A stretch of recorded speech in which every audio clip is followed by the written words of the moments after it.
آج ہم دنیا کے ایک خوبصورت ترین ملک سوئٹزرلینڈ کی اپنے کچھ ویورز کی فرمائش پر سیر کرنے والے ہیں۔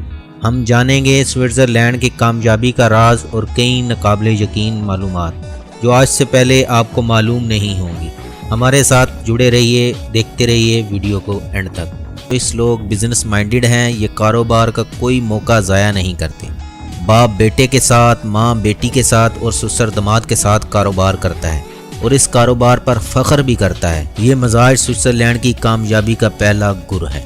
تو شروع کرتے ہیں۔ سوئٹزرلینڈ میں عام لوگوں کا بہت خیال رکھا جاتا ہے۔ لوگوں کے آرام کے لیے رات کے وقت ایئرپورٹ تک بند کر دیے جاتے ہیں۔ زیورچ اور جنیوا شاید دنیا کے واحد انٹرنیشنل ایئرپورٹس ہیں جہاں رات کے وقت کوئی جہاز لینڈ نہیں کرتا اور نہ ہی ٹیک آف۔ یہ رات کے وقت ملک سے بھاری اور شور کرنے والی ٹریفک بھی نہیں گزرنے دیتے۔ آپ فلیٹس کی عمارت میں رات کے وقت فلش سسٹم بھی نہیں چلا سکتے، سیڑھیوں پر دھپ دھپ کر کے بھی نہیں چڑھ سکتے اور آپ کا کتا بھی رات کے وقت نہیں بھونک سکتا۔ اوور سپیڈنگ پر بھاری جرمانہ ہوتا ہے اور یہ پاکستانی روپوں میں 1.5-2 لاکھ روپے تک بنتا ہے۔ یہ لوگ صفائی کو پورا ایمان سمجھتے ہیں۔ پہاڑوں کی چوٹیوں تک ڈسٹ بن اور کچرا گھر بنے ہیں اور میونسپل کمیٹیوں کی گاڑیاں روزانہ ان کی صفائی کرتی ہیں۔ کچرا گھر اوپر سے بظاہر ڈسٹ بن محسوس ہوتے ہیں لیکن یہ اندر سے ٹنل ہے۔ یہ ٹنلز 3 فٹ قطر کے پائپوں کے ذریعے ایک دوسرے سے منسلک ہیں۔ یہ ٹنل پہاڑ کے نیچے تک چلی جاتی ہیں۔ آپ پہاڑ کے اوپر ڈسٹ بن میں کچرا پھینکتے ہیں اور یہ کچرا چند سیکنڈ میں نیچے سڑک تک آ جاتا ہے۔ پیسے کی قدر کرتے ہیں، کاروبار کو نوکری پر فوقیت دیتے ہیں، دوسرے انسان کا احترام کرتے ہیں، 4-5 زبانیں سیکھنا فرض سمجھتے ہیں،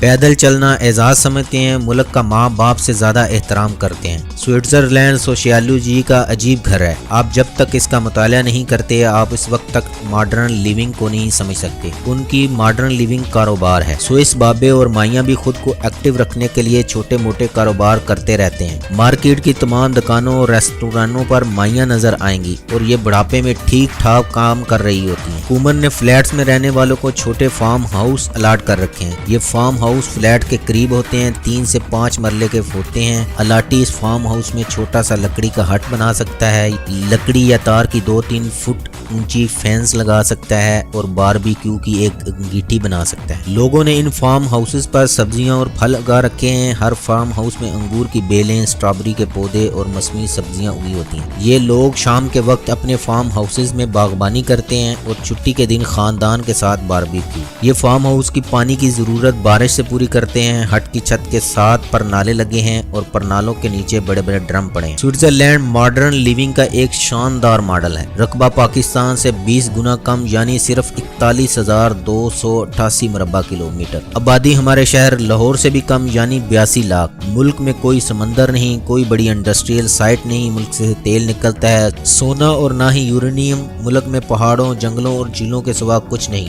ملک ایک ہے لیکن زبانیں اور معاشرتیں نصف درجن۔ ملک میں کوئی فوج نہیں، پولیس بھی بہت کم ہے، مگر ان کم ترین وسائل کے باوجود یہ ملک دنیا کے پرامن، صاف ستھرے اور خوبصورت ترین ملکوں میں شمار ہوتا ہے۔ سوئٹزرلینڈ کے 3 کمال ہیں۔ اس نے سیاحت کو اپنی انڈسٹری بنا لیا۔ اس نے ملک میں سیاح کو امن، اطمینان اور سہولت فراہم کی۔ ملک کو ریل کی پٹڑی سے جوڑ دیا۔ دنیا بھر میں ٹرینوں کے نام ہوتے ہیں لیکن سوئٹزرلینڈ میں ٹرین کا وقت اس کا نام ہوتا ہے۔ ٹرین نے اگر 8:04 پر پہنچنا اور 11 پر چلنا ہے تو پھر یہ ہر حال میں 8:04 پر پہنچے گی اور 11 پر روانہ ہو جائے گی۔ سوئٹزرلینڈ کا دوسرا کمال لوگوں کی ٹریننگ اور سماجی تربیت ہے۔ حکومت نے دیہات کے غریب ترین لوگوں کا معیار زندگی ہمارے امیروں کے لائف سٹائل سے بھی اونچا کر دیا۔ آپ کسی سوئس گاؤں میں چلے جائیں، آپ لوگوں کے گھر، ان کے باڑے، ان کا طرز رہائش دیکھ کر حیران رہ جائیں گے۔ آپ کو غریب سے غریب ترین سوئس کسان بھی میاں منشا سے زیادہ مطمئن اور خوش نظر آئے گا کیونکہ اس کے گھر میں وہ ساری سہولتیں موجود ہیں جو ہمارے ملک میں صرف میاں منشا، حسین داؤد اور ملک ریاض جیسے امراء کو حاصل ہوتی ہے۔ اللہ تعالیٰ نے ان لوگوں کو صرف کوالٹی آف لائف سے نہیں نوازا بلکہ یہ لوگ دنیا کے مطمئن اور شاد ترین لوگوں میں بھی شمار ہوتے ہیں۔ کسانوں کے لیے جانور چرانے سے پہلے ربڑ کے لانگ شوز اور روشنی منعکس کرنے والی جیکٹ پہننا ضروری ہے۔ آپ کو پورے ملک میں کوئی شخص اونچی آواز میں بولتا یا چلا کر آواز دیتا نظر نہیں آئے گا۔ کھیتوں کی حد بندی رسی سے کی جاتی ہے اور کوئی اسے پھلانگنے کی کوشش نہیں کرتا۔ سوئٹزرلینڈ کا تیسرا کمال اس کی معاشی پالیسیاں ہیں۔ حکومت نے کسان کو اناج یا دودھ بیچنے کی بجائے مصنوعات بنانے کی